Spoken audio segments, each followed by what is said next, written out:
Hi, I'm Tim for chasedlove.org. So today I want to talk to you about one of my favorite scripture verses. It comes from the 5th chapter of Ephesians, and I love it because of what it means, but I also love it because it's so often misunderstood. And when people find out what it means, it completely changes their worldview, not only their worldview of the scripture, but of how they see relationships and especially marriage. In the 5th chapter of Ephesians, it says that wives should be submissive to their husbands.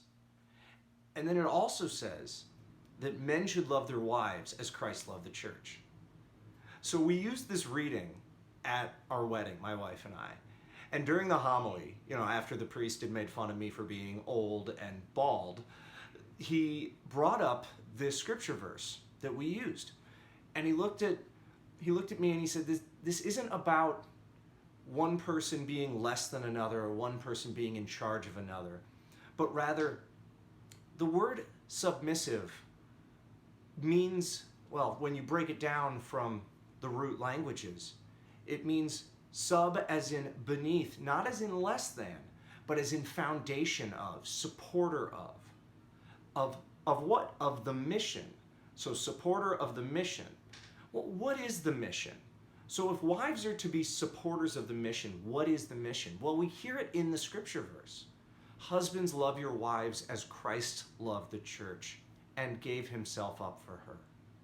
It's my job as a husband to give up of myself, to love my wife and any children we are blessed with fully and completely, without any hesitation or selfish will.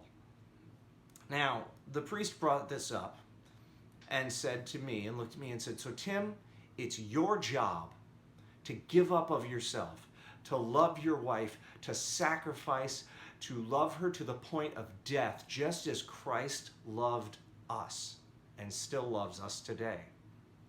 And Jess, my wife, your job is to help Tim die.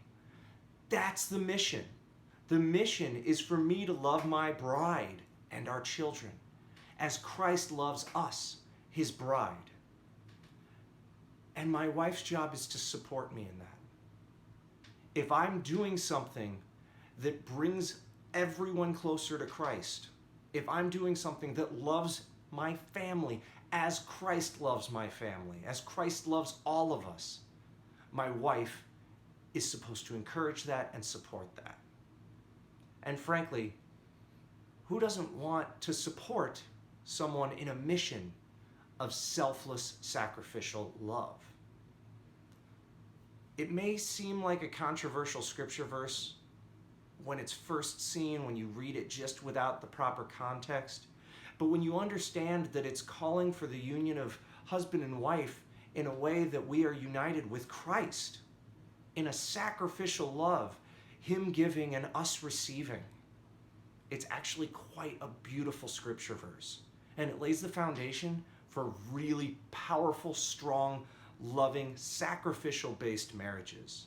Not selfishness, not greed, not two individuals working for their own unique causes, but rather a husband laying down his life for his bride, and his bride open to receiving that love. That's the marriage that God designed for us.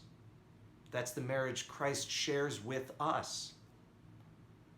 So I encourage you, pray about this in regards to your own relationships, especially those of you who are married or hope someday to be married. God bless.